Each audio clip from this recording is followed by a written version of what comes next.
Salut, c'est Chevalier Chaka. J'en entends déjà dire... Quoi, encore une série Trigger? Oui. Vous vous attendiez vraiment à ce que je me justifie en fait? Quoique, si on le peut. Pourquoi parler de SSSS Dynat Zenon? Tout simplement parce que j'avais parlé de SSSS Gridman à l'époque, et que j'avais été agréablement surpris par la série. Je ne suis pas fan de Tokusatsu à l'origine, et j'étais pas mal en train de relativiser mon appréciation pour Trigger. Après les douches glaciales que furent Kisnaiver et Darlifra, je m'apprêtais à conclure qu'en dehors d'Imaishi et de Yoshinari, les travaux du studio n'étaient pas forcément synonymes d'adhésion, et que celui-ci peinait à dénicher de nouveaux réalisateurs talentueux. SSSS Gridman était alors la série dont je n'attendais rien, et qui a réussi à me conquérir épisode par épisode, pour qu'aujourd'hui je la considère comme une vraie réussite. Forcément, l'annonce d'une suite sous-titrée Gridman Universe avait de quoi intriguer, et ça pour plusieurs raisons. La première est que le studio ne nous a pas habitués à capitaliser sur un nom.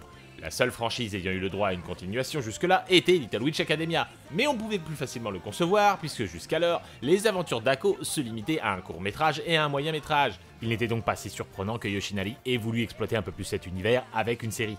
Alors qu'ici, nous sommes dans un cas bien différent. A l'origine, SSSS Gridman était un projet hommage à une série de tokusatsu datant des années 90, coïncidant avec les 25 ans de la franchise. Donc pour le coup, même si la renommée du studio s'est faite sur des animes originaux, il n'était pas difficile de comprendre pourquoi il était associé à un tel projet. Au vu de l'amour de son staff pour l'action et les robots géants, c'était le meilleur choix possible. Sauf que désormais, il s'agit d'une suite, ce qui fait craindre une envie un peu facile de s'appuyer sur le succès de son aîné et risquer d'être un peu plus prévisible. D'autant que le sous-titre Gridman Universe sonne presque comme une note d'intention de proposer d'autres itérations dans le futur. Deuxième raison, cette notion d'attente justement, qui est plutôt inédite chez Trigger. Même si l'on peut évidemment en avoir selon qui est aux commandes, le fait que chaque projet soit original redistribue forcément les cartes. Alors qu'ici, nous avons fatalement un point de comparaison, et que même si Dynat Zenon est avant tout une suite spirituelle, les parallèles avec Gridman seront inévitables, prenant le risque de plus facilement nous décevoir. Est-ce que je dis ça parce que c'est mon cas? Oui, SSSS Dynat Zenon m'a déçu. Mais avant de continuer, je préfère vous prévenir que ce sera comme de coutume, je vais spoiler, même si je n'irai pas trop dans les détails. Et ce sera double dose, je spoil Gridman et Dynat Zenon. Après ça vous fait quoi? Juste 24 épisodes à regarder pour pouvoir continuer ma vidéo? Et voir celle sur Gridman au passage, qui est essentielle pour bien comprendre mon point de vue? Mais franchement, pour le prix, c'est cadeau. Maintenant qu'on est au clair, commençons. On ne va pas jouer au jeu des 7 erreurs, mais si l'on devait nommer le point de divergence le plus flagrant entre Gridman et Dynat Zenon, c'est son rapport avec ses personnages principaux. La série de 2018 faisait passer son univers en priorité, la mouture de 2021 fait la part belle aux protagonistes. Que ce soit du côté des gentils comme des méchants, ils ont tous quelque chose de particulier. Le personnage principal voit sa mère sur le point de se remarier et appréhende les rapports avec son futur beau-père, sa camarade de classe cherche à lever le voile sur la mort de sa grande sœur, accident, suicide à cause d'un harcèlement, la cadette du groupe n'arrive plus à aller à l'école, son cousin tourne hikikomori, et le chef du groupe a trahi les siens pour l'amour de sa vie. Chacun d'eux a donc quelque chose d'écorné, d'abîmé en soi, et c'est cette déficience qui les connecte. En gros, c'est Kisnaiver avec des robots. Du coup, c'est plus cool. Et si le groupe d'antagonistes, les eugénistes de la monstruosité, c'est leur nom, s'il n'est pas aussi torturé que celui des héros, chaque membre qui le compose possède un caractère unique, avec des origines bien mystérieuses. Ainsi, tous ou presque auront le droit à leur arc et grandiront au fil des épisodes, et on se passionnera rapidement sur leurs histoires et les fantômes de leur passé. Peut-être un peu trop d'ailleurs. Parce qu'à trop se focaliser sur ces personnages, Dynat Zenon en oublie un peu son fil rouge, et son intrigue manque d'épaisseur, donnant le sentiment de voir deux séries différentes. Une tranche de vie d'un côté, et des combats de robots géants de l'autre, les deux faisant leur truc, chacun dans leur coin. Ça en devient problématique, car à force de tarder à raconter quelque chose, l'aspect tokusatsu devient dérangeant, car utilisé de manière trop redondante, et dont l'unique but semble de permettre les 5 minutes d'action réglementaire de l'épisode, qui permettront de vendre des robots en plastique. Posant au passage de vrais problèmes au niveau du fonctionnement de cet univers. La ville est détruite chaque semaine par un monstre géant aux origines inconnues, mais pas de soucis, ça va pas nous empêcher d'aller à la piscine, au festival ou encore d'aller au restaurant quand même. Manquerait plus qu'on doive mettre des masques. Très certainement que c'est pour coller au genre Tokusatsu et Sentai qui ne s'embarrasse pas avec ce genre d'explication.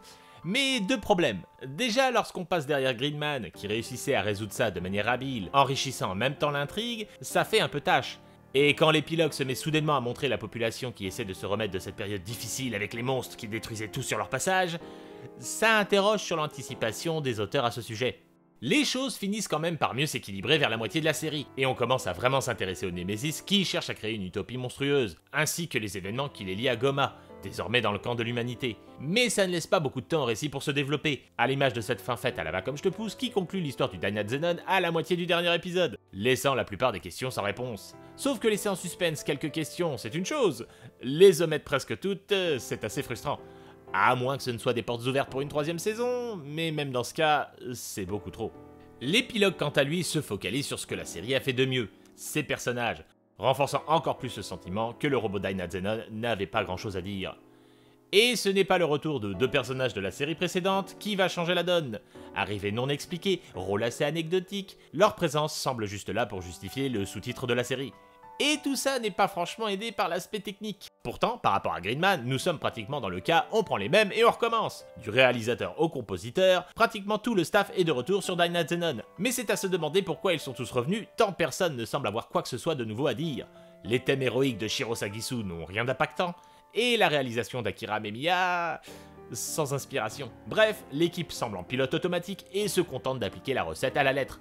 Pas mauvaise, mais pas surprenante. Si l'on reprend encore Gridman, j'avais été assez bluffé par le traitement d'Akane Shinjo à travers les choix de cadrage du personnage. Considéré comme une divinité par l'intrigue, on pouvait constater que la plupart du temps, le personnage était cadré de manière dominante, en haut d'un escalier, debout quand les autres sont assis, ou alors ils sont réduits à s'exprimer à travers un écran tandis qu'elle trône à son bureau. Or, plus la situation commençait à lui échapper, plus le rapport de force s'inversait, jusqu'à ce que le réel némésis de l'histoire finisse par totalement l'engloutir, sens propre et figuré. C'était une réalisation au profit de la narration, et c'était impressionnant. Et ça continue de nourrir mon sentiment que SSSS Gridman est une réussite bien plus grande que ce que je pouvais penser lors de mon premier visionnage. Dans Dynat Zenon, on n'a rien de tel. On a certes des plans soignés et une réalisation toujours aussi maîtrisée, confirmant qu'Amemiya a du talent à revendre, mais rien d'aussi subtil. La seule chose qu'on pourrait relever d'équivalent, ce sont les personnages qui ne semblent pas eux-mêmes adhérer au côté over the top des combats. Ou à la rigueur dans le 2e épisode, la partition musicale extra-diégétique, c'est-à-dire que les personnages ne sont pas censés entendre, se confond avec l'action et devient diégétique, comme si eux-mêmes entendaient la bande originale passer pendant le combat. C'est rigolo, mais un peu comme le scénario, cela rend encore plus la partie tokusatsu déconnectée de tout le reste, et c'est contre-productif, en plus de ne pas vraiment être exploité par les épisodes suivants. Alors on pourrait vaguement se raccrocher à ces éléments de décor qui traversent régulièrement le cadre, et on pourrait leur trouver des vertus. Mais ça c'est un trait de réalisation d'Amemiya, et pas propre à la série particulièrement. Même si oui, en termes de composition, c'est assez intéressant de voir comment sont gérées les lignes dans les plans.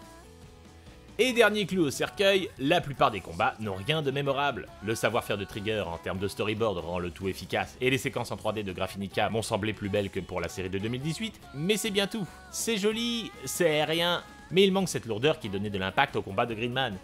Si on devait néanmoins retenir un épisode sortant du lot, ce serait celui où nos héros sont piégés dans des rêves idylliques créés par un monstre et desquels ils doivent s'évader.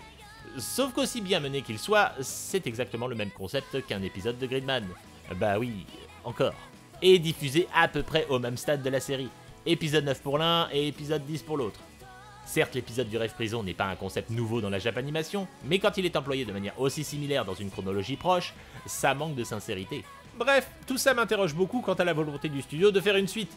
Et j'en suis à penser qu'il aurait été plus intéressant de changer toute l'équipe afin de réellement étendre l'univers Gridman, avec un nouveau réalisateur qui aurait offert sa vision de la franchise. Même si j'insiste, Amemiya a du talent à revendre et s'avère probablement le nouveau réalisateur le plus prometteur du studio. Et il nous gratifie encore ici d'une réalisation impeccable. C'est juste que l'histoire qu'elle illustre semble bien moins cohésive que celle de son aîné. Peut-être que le scénariste Keiichi Hasegawa est à blâmer ici. À vouloir jouer la carte de la sécurité, SSSS Dynat Zenon ne propose pas un spectacle désagréable, il est vrai, mais pas non plus original, et il ne propose surtout pas grand chose que Gridman ne faisait pas déjà. Et en bien mieux à mon goût. Pourtant, la série a bien mieux été accueillie chez nous que sa grande sœur. Toute proportion gardée, hein, on n'est pas face au succès de la saison anime de printemps. Déjà sans doute parce que nous avons eu le droit ce coup-ci à un simulcast, mais surtout, des avis que j'ai pu glaner ici et là, les gens l'ont majoritairement préféré pour son casting considéré comme bien plus attachant, reprochant souvent à Yuta, Rika et Sho de ne pas être franchement intéressants.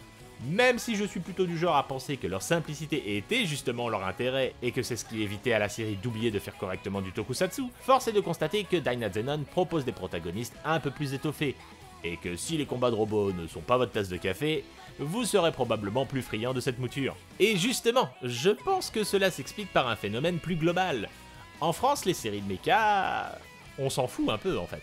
Hormis quelques exceptions, qui justement auraient tendance à ne pas mettre les mechas en avant, il faut se rendre à l'évidence, les gros robots ça n'a jamais été notre truc. Étonnant quand on sait que nous avons décollé dans l'aventure Japanimation avec le prince de l'espace. Remarquez, on n'est pas à une contradiction près, vu qu'on s'est entiché de l'un de ceux qui a eu le moins de succès dans la carrière de Gonagai. Du coup, que SSSS Dainet Zenon soit défaillant sur cet aspect et fasse plutôt la part belle au personnage, n'est pas considéré comme un défaut, mais plutôt comme une qualité pour le public francophone en majorité.